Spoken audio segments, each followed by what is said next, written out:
So we are here to talk about her book, and it's not just about yoga in theory, but the life practice. So why don't we get a little taste of the now, starting the practice now? Sure. So welcome everybody. I'm very happy to see all of you here today. So as Madhur just introduced the book Just Breathe is actually about the life practice of yoga and not so much about the physical practice. The physical practice being a very, very tiny aspect of this amazing ancient wisdom that I wish that all of us had much more access to. So actually what I've tried to do in the book is to just decode some of the most important Yoga Sutras as an inspiration for daily living. And to follow Madhur's suggestion, if all of us could just take a moment to sit upright, close our eyes for a moment, to bring our attention to the self. And I'm going to ask you to do a very, very short and simple practice. And one, of course, most of us find it really hard to close our eyes. So maybe just taking a moment to close our eyes. And I'm going to ask you to do something very, very simple. Just for the next few moments, can you feel your breath? Just take a moment to feel your inhalations and take a moment to feel your exhalations as if you're trying to befriend your breath. So as you inhale, I'm going to ask you to disconnect from all the chaos and noise around you. And then as you exhale, I'm going to ask you to consciously release all thoughts, all distractions, and just allow yourself to come into awareness to the present moment as you feel your breath. So very simple, long inhalations and exhalations.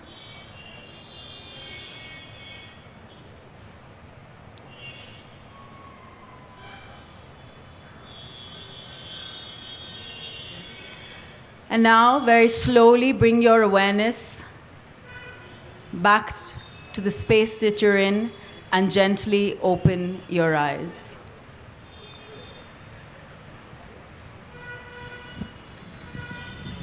Thank you, Radhika. Radhika's journey and her tryst with yoga, which also then became her life journey, and finally, how to invite each one of us to engage with this practice, which is simple yet potent. So I will just read a passage about something that resonates with all of us, I'm sure. A new awakening. We live in a physical world that is impermanent, uncertain, and challenging. All of our experiences fluctuate between pain and pleasure, light and darkness, health and sickness, birth and death. Despite this, we desperately seek happiness, permanence, and certainty in a chaotic world, where sustainable peace and happiness seem to be virtually impossible. Feeling like this at a point in her life, which was really stormy, Radhika encountered yoga, and she has the book is full of very simple metaphors that decode the Yoga Sutras and also what we think are very difficult yogic practices. So before I hand it over to Radhika, I'll just read what she has to say about the Yoga Sutras and the presence in her life. Our physical world represents a stormy ocean. We are ships on these choppy waters, trying to seek calm, to be able to anchor and stabilize.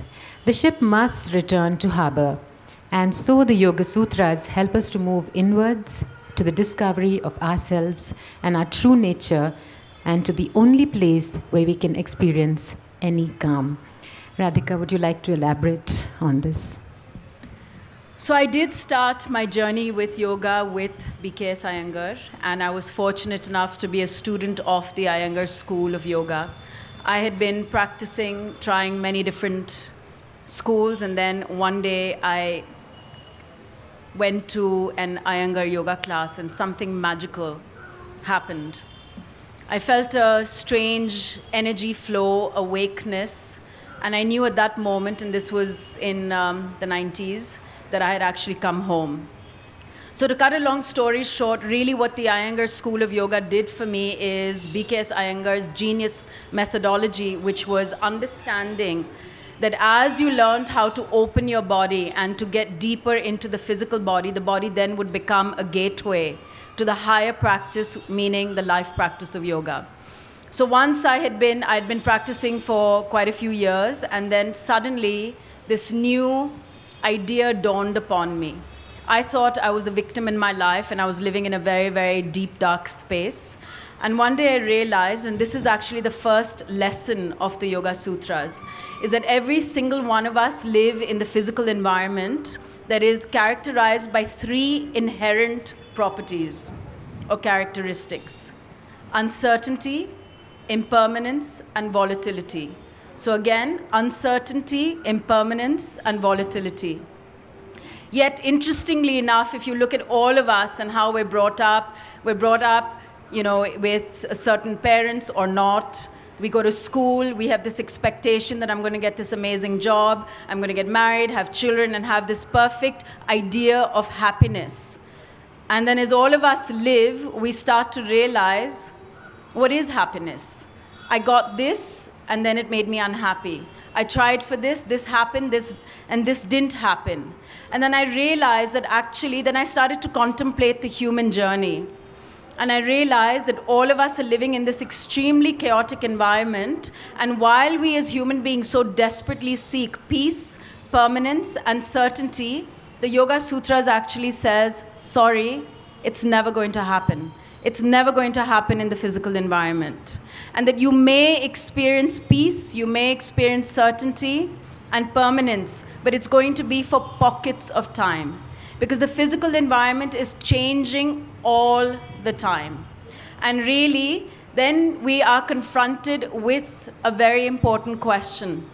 If I am surrounded by uncertainty, impermanence, and volatility in the physical environment, then how do I, as an individual, find the peace, certainty, and permanence that I am so seeking? And how do I actually find within myself to be happy and, more importantly, reach my full human potential despite the environment that I'm surrounded by? So, Radhika, I'm sure all of us also find resonances with this, that, we all go through the same drama in life. We might think each of us has a unique battle, but eventually, between life and death, we all will have challenges, we will have impermanence, and we will have chaos. And there's a very interesting chapter in your book. I found that to be very powerful. It's called The Mind, Your Only Bondage. And I think this is something that all of us, at the end of the year, all of us will sign up for gym and yoga memberships, annual memberships, and go for 2 months, and then everything dwindles again. So this whole concept of now, when do we start? So this actually brings me to the very first sutra, which is Atha Yoga Anushasanam, where Patanjali, who compiled the Yoga Sutras, said, now the discipline of yoga. Okay?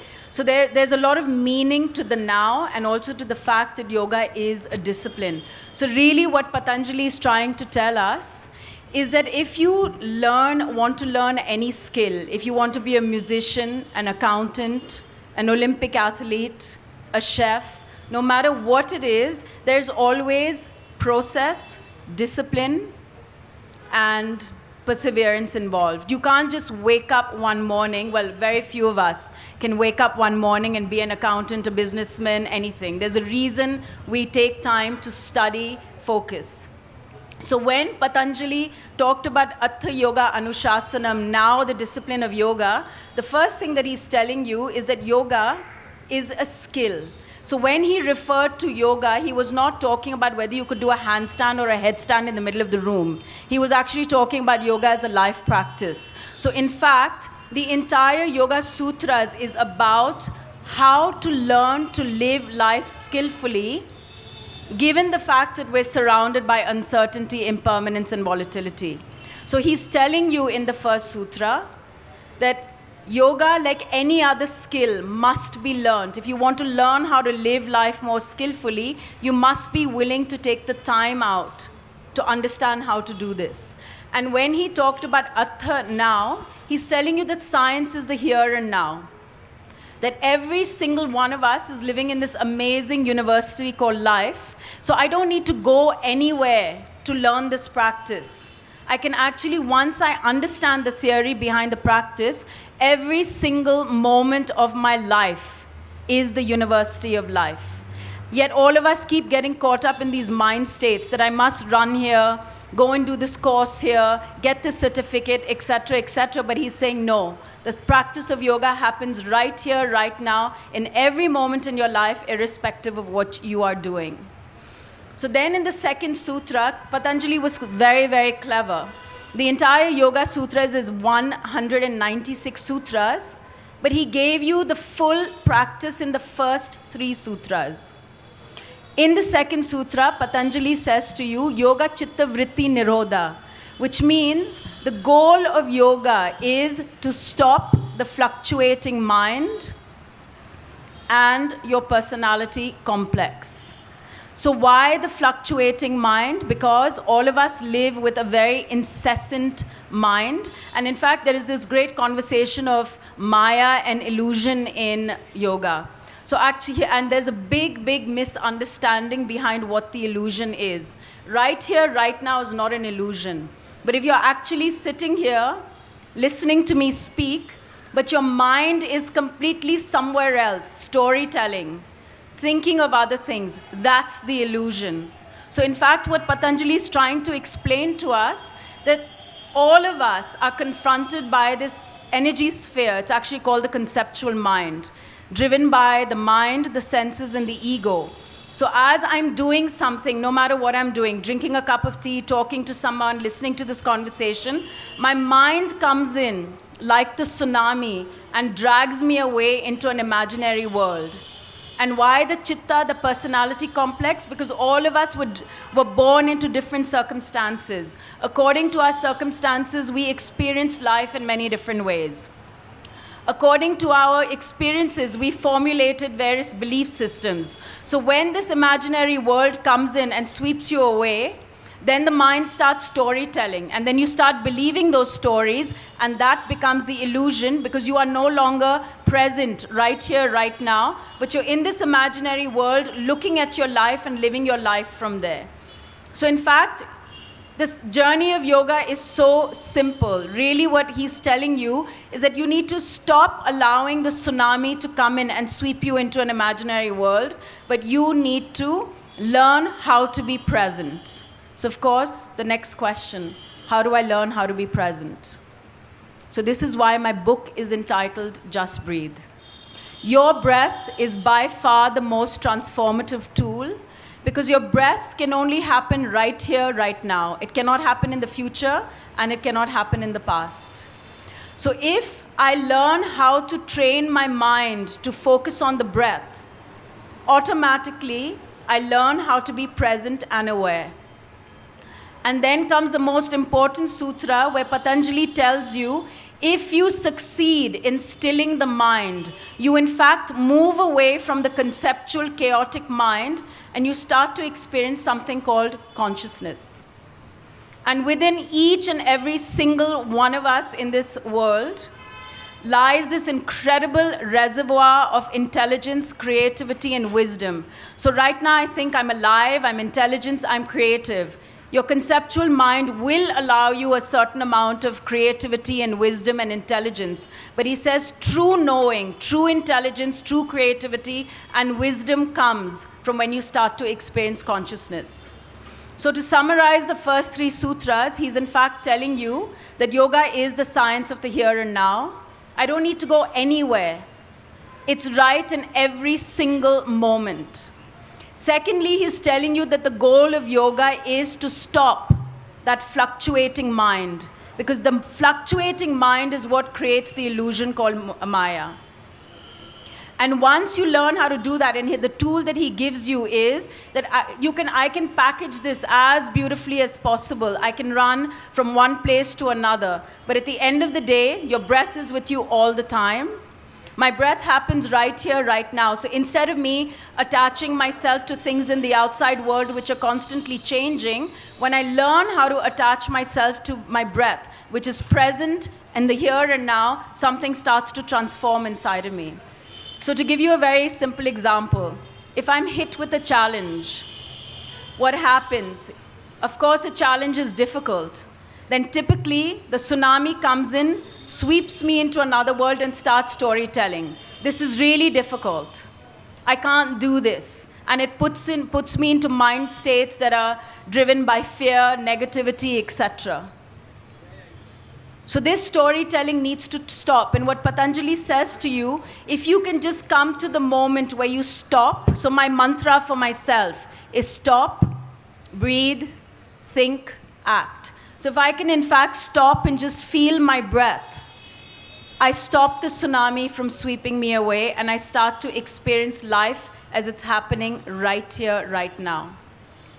And not only do I experience and see things for the way they are, but Patanjali told me that if I can stop moving away into that imaginary world, then I will start accessing my amazing reservoir of intelligence, creativity, and wisdom. And from this, true solutions and true thinking comes. And then no matter what or whom I'm faced with, I have the ability to deal with that situation. And in this journey, I start evolving into the best version of myself and actually experiencing my true human potential. Most of us, because we just live in a different, very superficial mind state, don't discover the beauty and the individuality that we really are. So Radhika, I think we have 5 more minutes before we can take questions. So an important takeaway from there, it's one thing to practice, or as a dancer, I know, riyaz, how important it is to do every day. But unless it's mindful, it has absolutely no effect. Radhika and I were just discussing, about our journeys and about our gurus, and she said that when she was talking to B.K. Iyengar, her guru, he said that, yoga is meant to be taught in a guru-shishya parampara technique. But today, where you learn so much through osmosis, but in today's times, one has to find one's own practice and also how to sustain it. And that's what led Radhika also on her journey. And I also wanted to ask you if you could share maybe your interaction with Guruji and also about the book itself that you've taken, about almost quarter of the book is about simple tools to invite this stillness, which becomes, the important, very potent force that can propel a practice and then bring more peace in these chaotic times in our lives. And many tools and techniques, right? So in terms of my relationship with Guruji B.K. Iyengar, right? In terms of my relationship with B.K. Iyengar, I understood his technique very clearly. I lived in Bombay, he lived in Pune, so I had access to him whenever I could. And basically, I was able to have a conversation in terms of how the awakening, the alertness, so I don't like to use the word awakening, really the alertness started to happen. And then really for me, the practice is very simple. How much time are each one of us willing to sit quietly, 5 minutes, 10 minutes, to just train the mind to focus on the breath? Because at the end of the day, the sutras is just about skillful living and learning how to maneuver yourself in the chaos that surrounds us, but yet the most important message being reaching our individual potential. So if we're going to do this, really what the sutras is telling you, we put so much emphasis on things in the external world, and all of that's moving all the time. But inside of you, you can learn how to find the peace, the permanence and the steadiness that you're looking for. So really the simple practice, am I willing to take 2 minutes a day, but spend 2 minutes every single day, just sitting quietly with myself, feeling my breath. Because if I don't feel my breath, my mind will wander. So just feeling the inhalation and feeling the exhalation is an amazing beginning to the journey. So I think they're running short of time. Maybe we can have one question from the audience. Yeah, we do have room for one question. If anyone has a question, please raise your hand, and Madhu ma'am, you can pick who gets to ask the questions. Anyone with any questions, please raise your hand. Yes.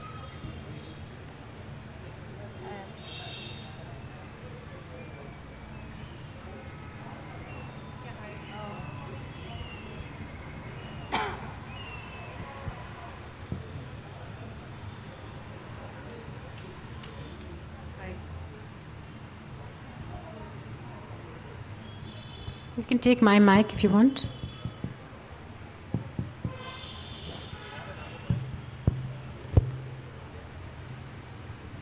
Yeah, hi.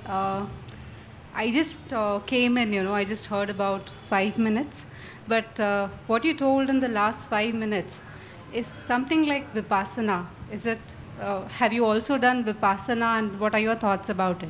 So Vipassana teaches, I've never done Vipassana. I practice on my own, but Vipassana teaches the same thing, that how do you train the mind to focus on the breath. So interestingly enough, a student the other day asked me, should I go for Vipassana? So I asked her, do you meditate for 15 minutes a day? She said, no. So I said, you want to meditate for 8 hours a day for 10 days, and then what? So you see, these are all the games of the ego. When I can develop a practice of 5 minutes a day, every single day without interruption, to me that's worth more than anything else. Because it's a discipline. Remember, Attha Yoga Anushasanam, now the practice of yoga, and him telling you that it is a discipline. Without discipline, I cannot become an Olympic athlete, I cannot become a musician, I cannot become a chef. So if I want to learn the art of skillful living, then I must have the ability to be disciplined and take the time out every single day to learn this amazing practice. Otherwise, it's not going to happen.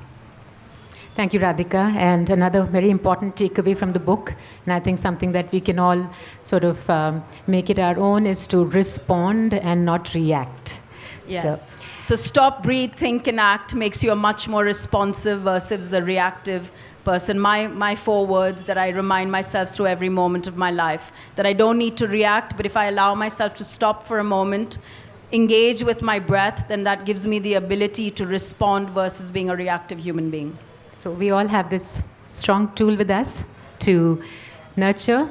Radhika will be available at the Authors Lounge and at the Red Couch to sign your books. And if you have any questions, you can meet her after this, because we're running short of time. Thank you. Namaskar. Thank you.